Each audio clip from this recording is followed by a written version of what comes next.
So here we go. Reminder, are you planning to take the AB test? There was an online registration. Click on the registration. You can get there from the counseling office webpage. Deadline is October 30th to join without having a little extra money to spend. $40, I think, is your late fee. Friday, we have a test covering Chapter 4, cells, Chapter 5, membranes. I say Friday, but we don't have class Friday. I need to change that to say Thursday. Sorry about that.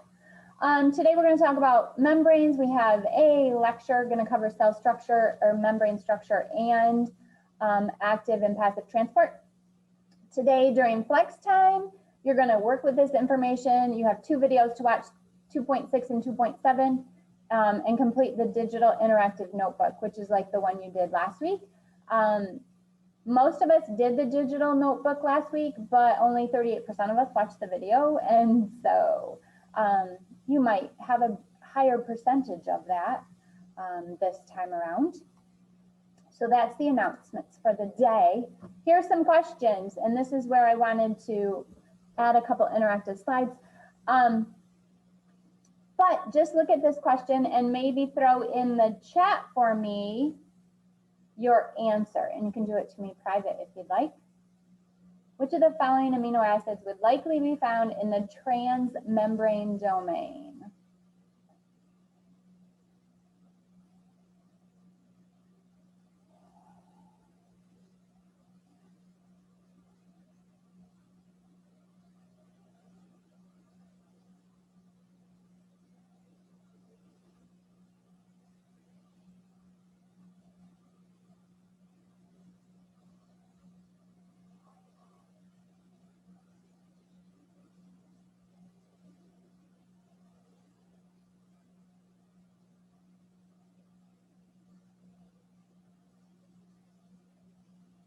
We got a 50-50 right now.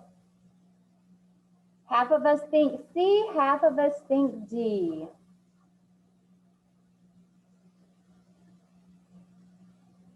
Can anybody tell me what transmembrane would refer to? Where is it in the membrane? Is it on the inside? Is it on the outside? Is it in the middle? You can voice up if you'd like.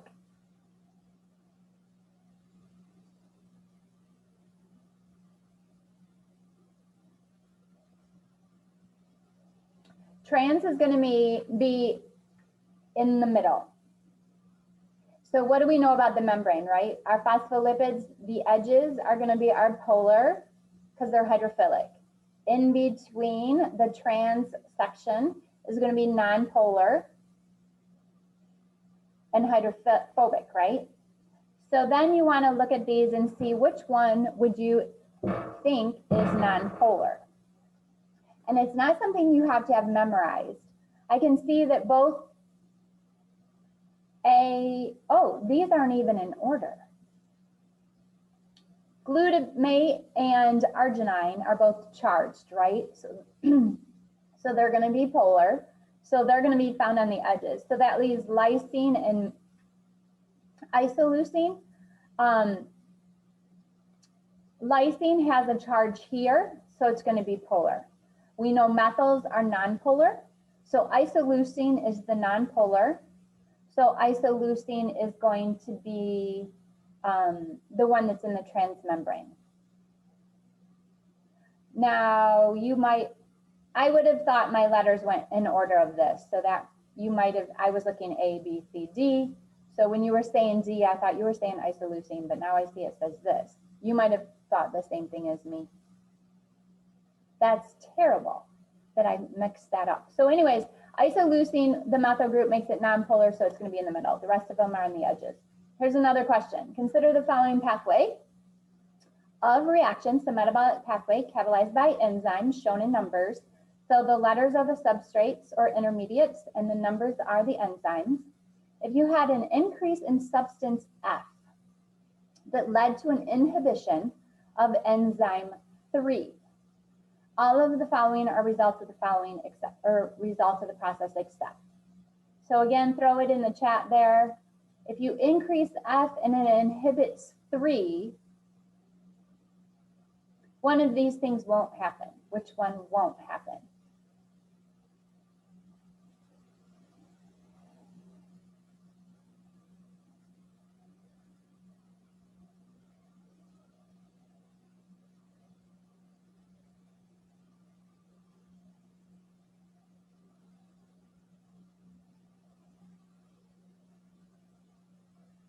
Good.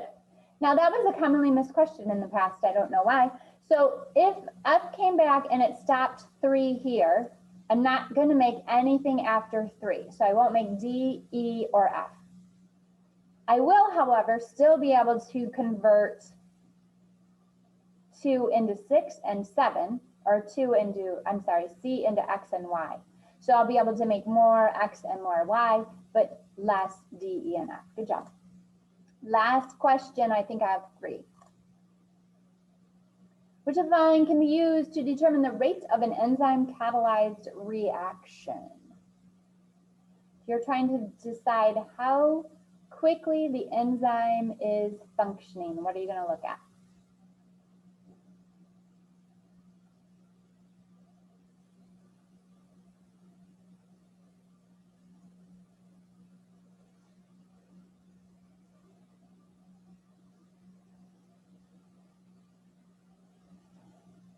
Good, you've narrowed it down to A or B.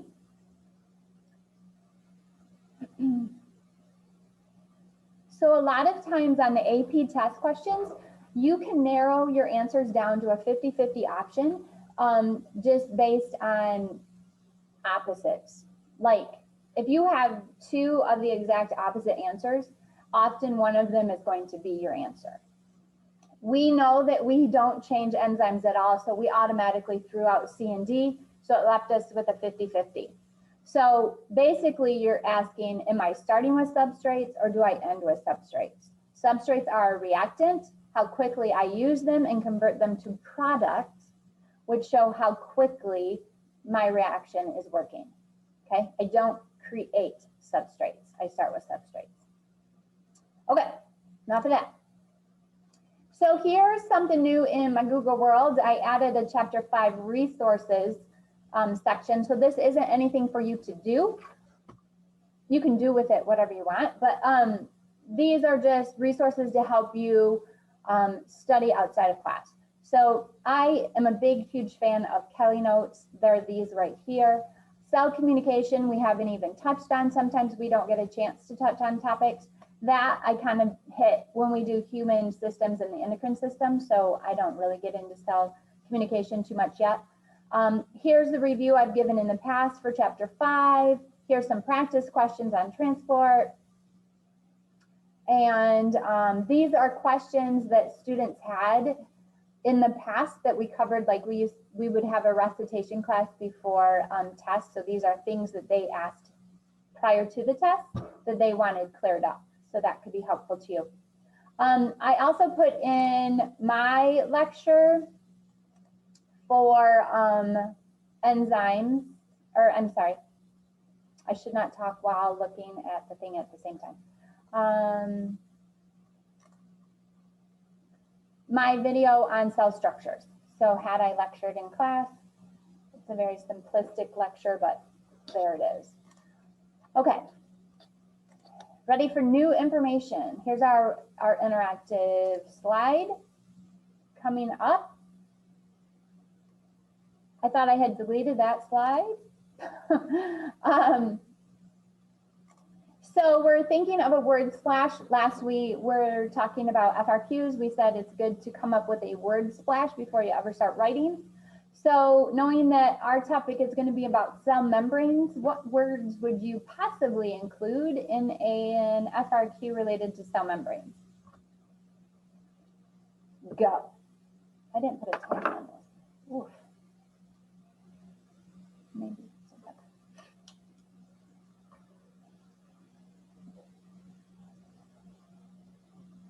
Remember, there is a big connection between structure and function underlining the entire AP curriculum.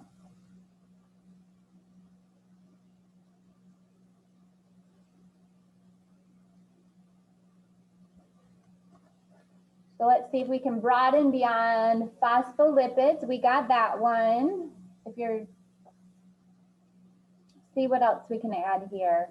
Transmembrane, osmosis, transport, hydrophobic, polar heads, polarity.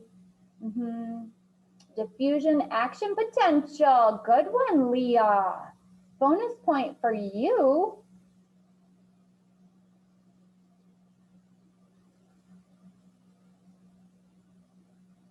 Integral proteins, those that go all the way through. Good, good, good. Hydrophobic, hydrocarbon chain. I got a lot of phospholipids, so I'm getting rid of duplicates, not because I dislike you or your answer. See if we can get some other things. You might include a cell wall. I feel like we got that. Polarity, polarity. Bilayer, active transport. There's a new one. Channel protein, there's a new one.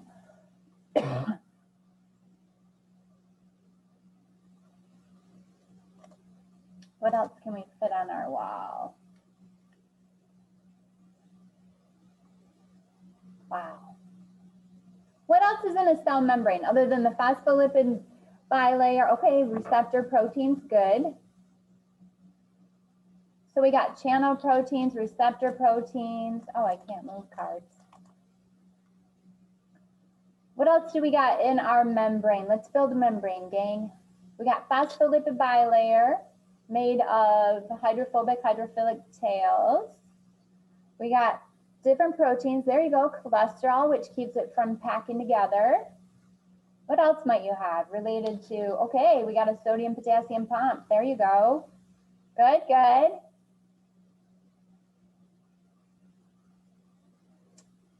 What might be for cell identification? Any ideas? Are there different types of diffusion? What governs diffusion? Yeah, carbohydrates going to be for recognition. Also, marker proteins. Okay, good. That's a good start. Good job. Okay. So I'm going to switch now. All of that. Wow, I had a few extra things. I didn't. I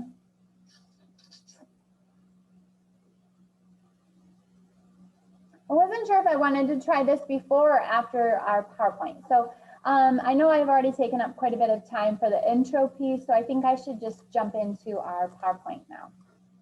So you can put away your Nearpod. Thanks for participating. It's really the only way I know I'm going to get answers. So that's why I pull it up. Okay, so we're going to talk about the cell membrane and movement across the cell membrane. All right, so you guys got channel proteins. I heard different types of proteins. This might be a pump. You got your carbohydrate chain. I heard that. We saw our phospholipid bilayer. Good. Also some cholesterol, which you identified, keeping it from sticking together. These antenna-looking things, those are always going to be your carbohydrates. Sometimes they're attached to proteins. So it's a glycoprotein. Sometimes they're attached to lipids, the phospholipid here. That makes that a glycolipid. Okay, we see a cytoskeleton kind of anchoring our membrane. You might have thrown the word fluid mosaic model out. It is in a fluid motion. Its job is basically to be a barrier between the cell's insides and outsides. There's things that you don't want in that you need to get rid of, like your waste over here, ammonia, salts, carbon dioxide, byproduct of cellular respiration, right? Byproduct of metabolism of proteins. Water, or maybe products like last week we talked about secreting proteins for other use. We need to get in food, carbohydrates, sugars, proteins, all these different macromolecules, as well as salts, oxygen for cellular respiration, and water. So these are all things we want to be able to move in, and these are all things we want to be able to move out. And one of the things we need to know is how they move across, because not all of them will move in the same way. Okay, so the big thing is the plasma membrane is a barrier. And you guys sounded pretty confident with this information. We have our phospholipid bilayer, 1, 2 layers. And then that phosphate head makes it polar up here. So that's hydrophilic, going to be orientated to the inside and outside. So it's coming into contact with the cytoplasm and the extracellular fluid. And then the lipid tails are hydrophobic, so they're orientated away from fluids. Okay, so, wow, there's an amber alert. 2-year-old, a 2-year-old is missing.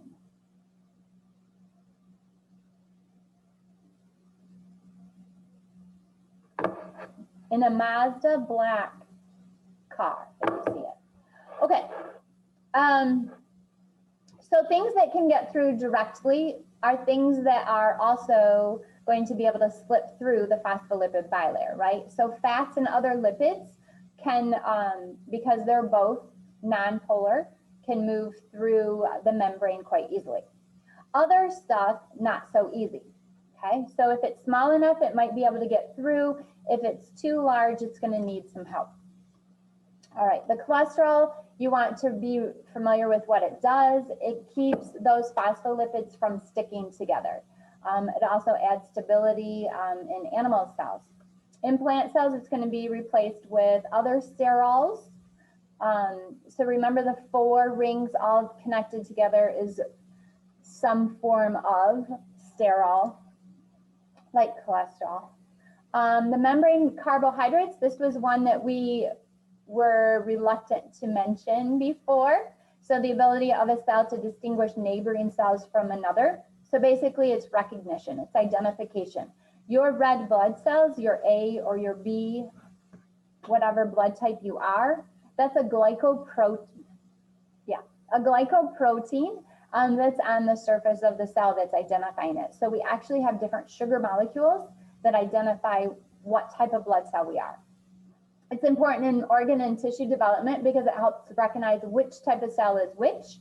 And so if you need to send some cell signals and say, make more cartilage, you need to be able to identify which cells are the cartilage cells. And then it's the basis for rejection of foreign cells by immune system. So if this is your ID, your immune system reads all of your cells as belonging to you. Some other glycoprotein is going to have a different structure, and your cells are going to see that that does not belong. And so your body is going to reject that tissue, which is not what you want to happen, but it happened. So there's lots of different proteins. Proteins are so important in everything a cell does, including membrane performance. So the proteins determine most of the membrane-specific functions. Cell membranes and organelle membranes each have unique collections of proteins. So depending on what type of cell it is, it needs to do different things. So it's going to have different proteins related to that. It'll have different receptor proteins to receive certain signals. It'll have different peripheral proteins. Those periphery, the edges, those are the ones that are found only on the edges, typically marker proteins. Integral proteins go all the way through, like a trans protein going all the way through. A lot of times these have to do with moving molecules throughout. Okay, so here's some. We have channel proteins that are wide open passages allowing different substances through. Ion channels are specifically for charged particles. And they're typically gated, meaning they're closed. So like you have a sodium channel, sodium can't get through all of the time, but when it receives a signal, it opens up and sodium can pass through. So that's a gated channel. They can also be charged. You have voltage gated channels that open according to a charge And then you have the ion gated, which is opening with a ligand. More to come later. Aquaporins have specifically to do with water, moving water in a great amount. So different than osmosis. Osmosis doesn't use the aquaporins. These are found in plant roots, where you would need to take in a lot of water for the plant, and also your kidneys, where you're filtering a large amount of water, or you need to reabsorb a large amount of water. So it's kind of like when you need extra. Carrier proteins move things across the membrane by changing shape. So they might bind with a carbohydrate on one side, and then they change their shape to release the carbohydrate on the other side. Transport proteins, those are the ones that are going to be your pumps.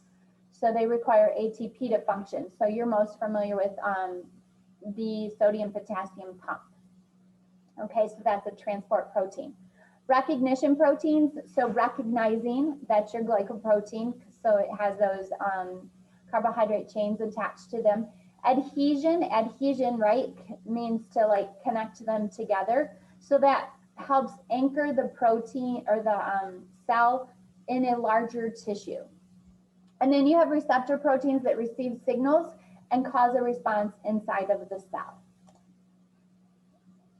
So this is showing you that open channel. This would be a transport or a carrier protein. Same. Recognition protein. You have transmembrane proteins. This looks like an anchor protein. Okay. So this is transporter enzyme activity. See, because one went in and something else came out. So that showed us it was an enzyme. Cell surface receptor. I didn't look quite well enough here. So it's receiving a signal here. You call this chemical that causes the reaction a ligand. Something that binds to that receptor is a ligand, and then it causes a response inside. Cell surface marker. All of my bars are in my way. Somewhere else, please. There you go. Cell adhesion, so these are sticking together, and then attachment to the cytoskeleton. So those are all different jobs. I've seen FRQs want you to talk about the proteins found in the membrane. So there's lots of different proteins you could talk about. So the fluid mosaic, the fluid is the constant motion. The mosaic is referring to when you look down upon the membrane, it's kind of a mosaic of images, right? So if you think of pictures you might have made where you like tore pieces of ceramic or pictures or whatever apart and you put them together to create a picture, that's a mosaic, right? So it's a collection of several images, and that's looking down on the membrane. So we can get through either with or without energy, depending on the concentration gradient. So if you were talking about membranes and transport, you definitely want to talk about concentration gradient. The gradient is the difference, right? The difference between two things of anything. You have a gradient in a hill. You're climbing your bike up a 12% grade. That's pretty steep. Concentration, so this is saying the difference is in the concentration. So how much stuff, how much solute is in a given solution. Okay, so passive transport, you guys are very familiar with this, movement down a concentration gradient from where there's a lot to where there's a little. And that makes sense. When there's a lot of particles close together, they're going to hit each other a lot, and that causes them to ricochet off each other and spread out. Active transport requires energy because you're going against the gradient. It's like climbing up the hill or swimming upstream. So you should definitely know with or without the gradient and with or without energy.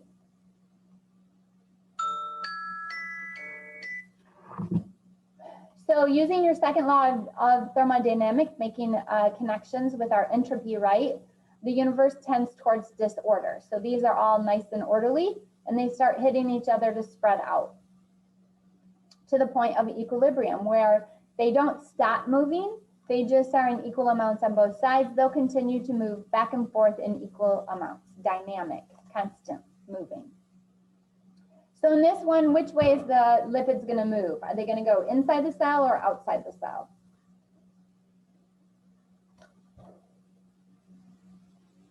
Get my chat box out.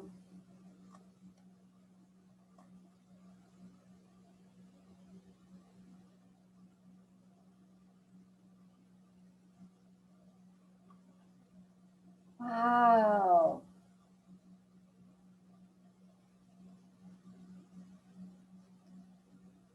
So if everything moves from a high to a low concentration, and there are 8 lipid molecules here, and it's identified as the high, and then you have 6 here, identified as low, things will move from high to low, right? So they're going to move inside the cell. If you had 2 different substances, you want to look at each substance's concentration gradient. So everything isn't going to necessarily move in the same direction. So in this case, I have a high concentration of my purple ion here and a high concentration of orange here. So orange is going to move to the left until they are equally distributed, independent of the purple. The purple is high here, so it will move to the right until they're equally distributed, independent of the orange, okay? So equilibrium refers to each one individually. Facilitated diffusion is similar to active transport in that it requires a protein. It is different because it's not using energy, it's continuing to go with its concentration gradient. So this is a form of diffusion. Facilitated, assisting. I'm facilitating your learning. I'm trying to assist in your learning. So these high concentration particles will still move to their low concentration, but they need to move through a carrier protein. A carrier protein typically changes shape. This is a channel protein because the channel proteins don't change shape. Okay, so sometimes you have gated channels. This is what I was talking about. You have voltage gated channels and ion gated channels. So what causes them to open? Either you have a neurotransmitter or a charge on the cell's membrane. So this is closed until a ligand binds. Like acetylcholine is a transmitter that tells your muscles to contract. So when acetylcholine binds to its ion-gated channel, it causes sodium channels to open and sodium rushes through. So that is a good example that you should be well familiar with. Voltage-gated channels, once there's a change in the polarity of the membrane, so typically it's more positive outside than inside. So when that is reversed and the outside is less positive and the inside is more positive, that causes a channel to open. So this one, voltage gated, referring to charge, opens due to charge. Ion gated channels open due to ligands, like neurotransmitters. Okay, if they're going against the gradient, that's requiring energy. So here is a pump. This is a proton pump. We use a proton pump in both cellular respiration and photosynthesis, which are the next chapters. So you want to be very familiar with this as well. A proton is simply a hydrogen ion. So it's moving hydrogen ions from their low concentration to their high concentration. Anybody know why we would want to move things against their gradient? Why would we want to get rid of hydrogen? Or any ideas? Same thing with sodium and potassium. So you need diffusion to be able to continue, right? So like in photosynthesis and cellular respiration, we need this concentration gradient. In order for hydrogen then to diffuse through ATP synthase, which is what makes ATP, we have to have a high concentration because that process is passive. It goes with its gradient. So if this were all to diffuse into the cell, eventually reaching equilibrium, it stops diffusing at a great rate. So we need to keep pumping it back out so to keep diffusing in. That's the reason. Okay, so here's what we have. We have two that are passive, not counting osmosis, just moving particles from a high to a low concentration, some small or nonpolar. You need to know which is which. So nonpolar or small will do this, moves directly through the membrane. If they fit through the pore, if it fits, it ships. And then we need carrier proteins for either charged particles or large particles. So sodium ions would need a channel. Carbohydrates would need a protein. And then active transport moving against the gradient, in this case low to high, requires energy.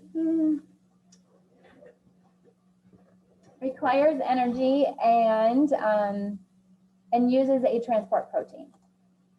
Okay, so we can also move by bulk amounts. So this is more bulk. And we talked about the vesicles and vacuoles and endocytosis and exocytosis in our last lecture, I believe. So something to notice, endo, inside the cell, process of entering the cell is basically what that says. Phage is to eat, pino is liquid.